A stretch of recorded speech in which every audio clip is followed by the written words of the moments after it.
S'il y a Dieu, on peut s'asseoir, on peut prendre place, mais s'il y a Dieu, lui, le maître des temps et des circonstances, il nous a encore donné cette opportunité de nous tenir devant vous afin de parler de sa part. Qu'il soit béni, qu'il soit glorifié. Je dis merci au pasteur Mwanga pour sa marque de confiance. Donner 2 jours, ce n'est pas donner à tout le monde. Donner à un pasteur visiteur 2 jours, c'est trop. Que Dieu vous bénisse pour votre marque d'humilité. Et je dis merci au président. C'est par lui que je suis venu ici. Que Dieu continue à les bénir, que Dieu continue à les faire du bien. Au nom de Jésus-Christ, nous disons Amen. Et je dis aussi merci à vous qui êtes là. Est-ce que vous pouvez acclamer pour vous-même? Que Dieu vous bénisse parce que vous ne serez pas déçus et vous n'avez pas fait un mauvais choix de venir en ces lieux. Nous sommes dans notre grand thème qui dit ceci: la gloire de cette dernière maison sera plus grande que celle de la première. Amen, amen. Hier on a parlé, on a défini le concept, on a fixé certaines bases, mais aujourd'hui on aimerait exploiter un petit sous-thème qui va nous aider à entrer en prière encore, parce que nous allons encore prier. Alléluia. Notre petit sous-thème, nous lisons d'abord la parole de Dieu, et puis nous allons donner notre petit sous-thème. Nous sommes dans le livre d'Habakkuk. Habakkuk, c'est le prophète mineur. Habakkuk, chapitre 2, le verset 14. Dans le livre des prophètes mineurs, ils sont au nombre de 12. Et Habakkuk fait partie de ces 12 prophètes qu'on appelle mineurs. Nous lisons d'abord et puis on va expliquer quelque chose. Le verset 14, c'est les 5 versets qui nous intéressent ce soir à lire, et les autres, on peut les donner tout au long de notre prêche. Car la terre sera remplie de la connaissance de la gloire de l'Éternel, comme le fond de la mer par les eaux qui le couvrent. Amen, amen. On aimerait un peu parler parce que ça fait débat. Ces derniers temps, il y en a qui s'appelle prophète majeur, il y en a qui s'appelle prophète mineur. Et les gens croient que lorsqu'on est prophète majeur, on est plus que le prophète mineur. Et pourtant, ce n'est pas ça. Parlant de prophète mineur, ce n'est pas parce qu'ils ont été plus petits par rapport aux autres, non. C'est par rapport à leur volume des livres qu'ils ont écrits. Donc, lorsque nous regardons ces prophètes, nous les appelons mineurs par rapport à leurs écrits. Ils ont écrit peu que les autres prophètes. Par exemple, le prophète Ésaïe, il a écrit beaucoup de choses. Le prophète Ézéchiel, le prophète Jérémie, ils ont écrit beaucoup de choses. C'est pas au travers de leurs écrits qu'on les appelle mineurs. En disant ceci, parler de la gloire de Dieu, c'est parler de Dieu sans pour autant citer son nom. C'est-à-dire, lorsqu'on parle de la gloire, on parle de ces dieux.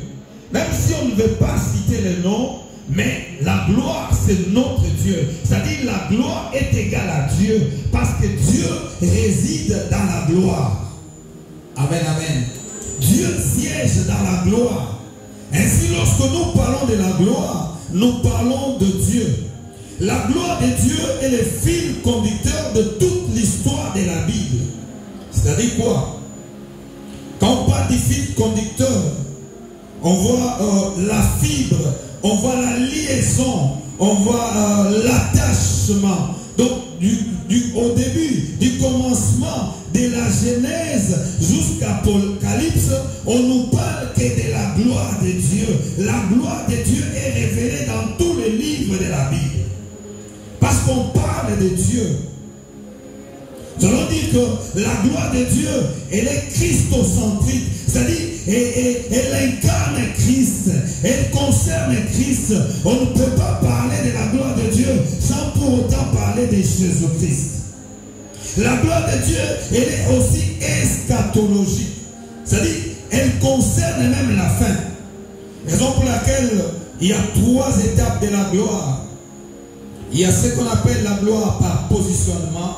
Lorsqu'on est dans la gloire, dans le motozo botama, Ça c'est par positionnement.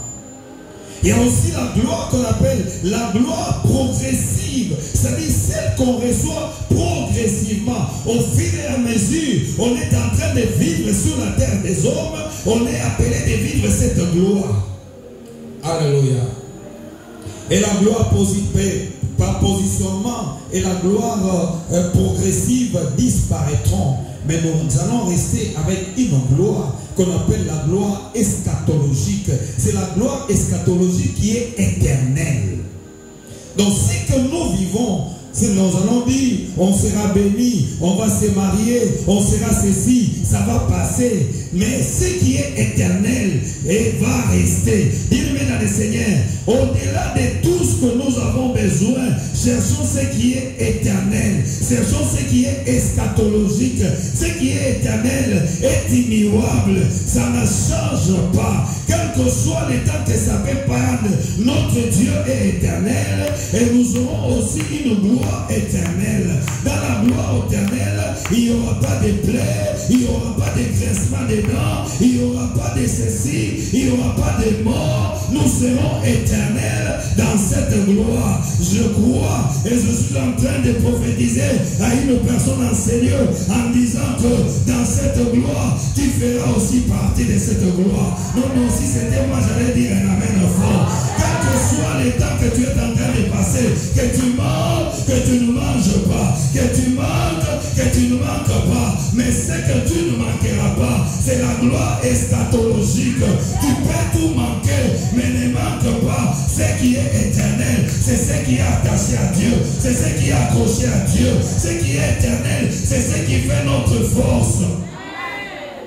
Alléluia. Est-ce qu'on peut dire amen bien?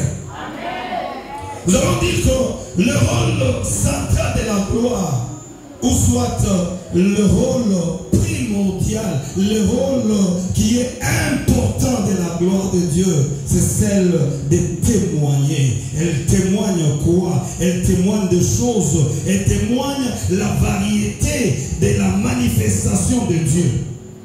Lorsqu'on demande les rôles de la gloire, c'est quoi? C'est le fait de manifester les diverses manifestations de Dieu. Comment Dieu se manifeste? Zamba se manifestaka na lolenge ebele.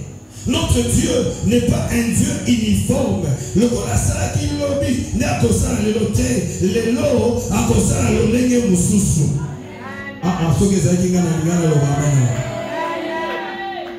Il est un Dieu multisystème. Il est un Dieu multi-opérationnel. Il est un Dieu multidimensionnel. Ce soir, il va se révéler d'une autre manière, d'une autre façon dans cette église, dans ta vie, que le diable le veuille ou pas, que les démons le veuillent ou pas. Notre Dieu a pris la décision de se manifester autrement, parce que notre Dieu n'est pas un Dieu uniforme, il n'est pas un Dieu de réseau. C'est lorsqu'on est dans un réseau, donc on s'attend à un réseau, Nzambaza au-delà d'un réseau. Alors, nous avons Nzambaza au-delà de ma canisinayo, Nzambaza au-delà de ma canisinayo, pendant que maman va organiser, on va échouer cette année, mais Nzambe, Azana ma canisinayo, Moussousou.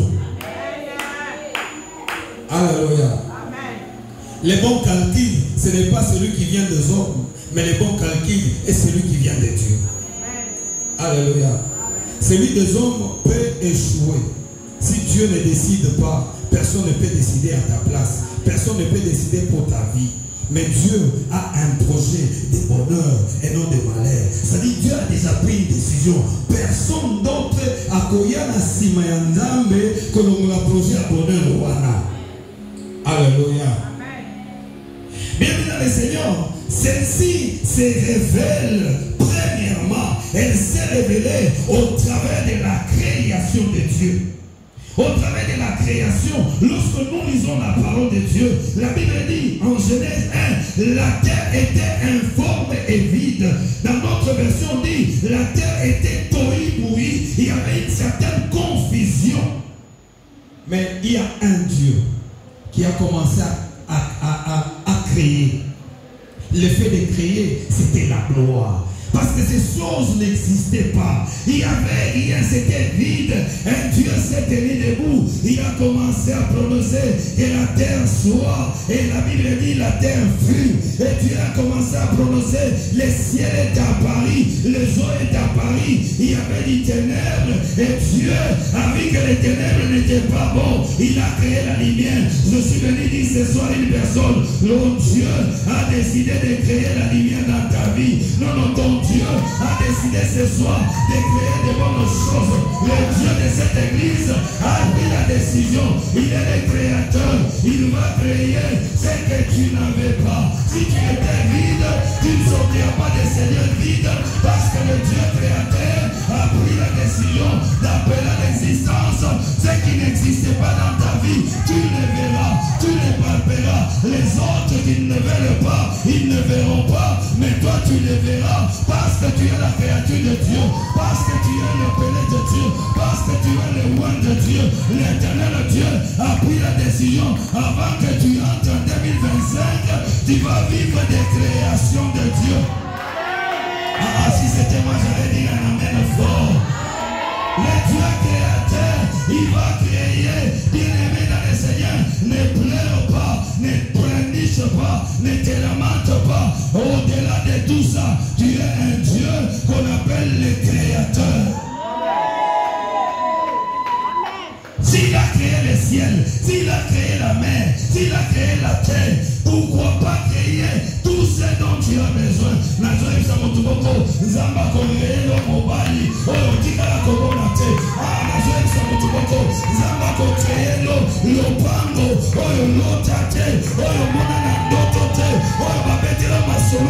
La Bible dit, ce sont des choses que l'œil n'a point vues, que l'oreille n'a point entendues, qui ne sont pas montées au cœur de l'homme, mais qui sont montées au cœur de ceux-là que Dieu a aimé. Oh, ce soir, je constate qu'il y a un Dieu qui nous a aimés. Comme il nous a aimés, on verra ce qu'on n'a jamais vu. C'est ça la création. On entendra ce qu'on n'a jamais entendu. C'est ça la création. Est-ce qu'on peut dire amen bien? Ce qu'on va vivre, tout le monde a créé qui n'y a pas.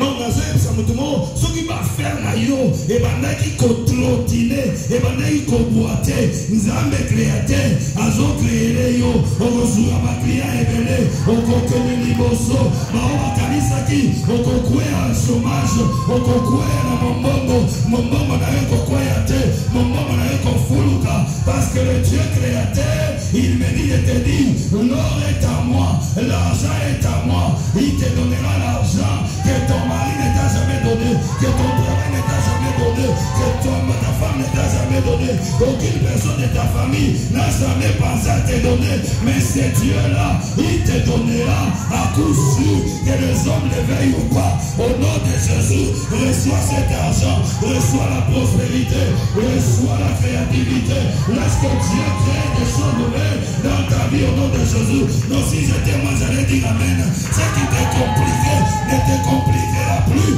parce qu'il y a un Dieu créateur. Il est en train de créer cette chose pour toi. La Bible me dit que rien n'est impossible à Dieu et même à celui qui croit. Et mais dans ce genre de séance, il faut être un homme de foi, une femme de foi. Est-ce qu'on peut dire bien? La deuxième fois où Dieu s'est révélé, c'est lorsqu'il créait l'homme. Et puis, créons l'homme à notre image. Amen, amen. Est-ce qu'on peut dire amen bien? J'aime un passage. J'aimerais qu'on le lise ensemble. La création de l'homme. Nous sommes en Psaume 8, le verset 5 et 6. Mais c'est le verset 6 qui m'intéresse. Qu'est-ce que la Bible dit? C'est une question. Qu'est-ce que l'homme pour que tu te souviennes de lui? Et le Fils de l'homme pour que tu prennes garde à lui? Tu l'as fait de paix inférieur à Dieu. Tu l'as couronné de gloire et de magnificence. Est-ce qu'on peut dire amen bien? Bienvenue dans le Seigneur. Lorsque Dieu t'a créé, il t'a couronné de la gloire et de magnificence. Mais Dieu en te créant, il ne t'a pas créé vide, il t'a créé avec une gloire et la magnificence. Et il t'a créé des pères inférieurs par rapport à lui. Tu es aussi un Dieu. Raison pour laquelle Jean pouvait dire, nous sommes des dieux. Bien-aimés dans le Seigneur, nous ne mourrons pas comme des hommes, mais nous allons mourir comme des dieux. Oh, un Dieu ne meurt pas. Bien-aimés dans le Seigneur, Balinga, au compte à la 2025, pourquoi? Parce que tu es un Dieu. Tes enfants sont des dieux. Atani comme mon côté à ma mère, et comme la yote, ata accident, ata badra, ata nini, et comme la yote, parce que tu es un Dieu. Le colaye, atelayo des pères inférieurs, tu es couronné de la gloire et de la magnificence. La troisième des choses, la troisième variété de Dieu, c'est lorsque où elle est assimilée à ce qu'on appelle le Saint-Esprit. Lorsqu'on parle du Saint-Esprit, selon 1 Pierre 4, 14, on nous dit quelque part c'est un esprit de gloire et un esprit de Dieu. Bien que dans le Seigneur, ils étaient ensemble dans la chambre haute.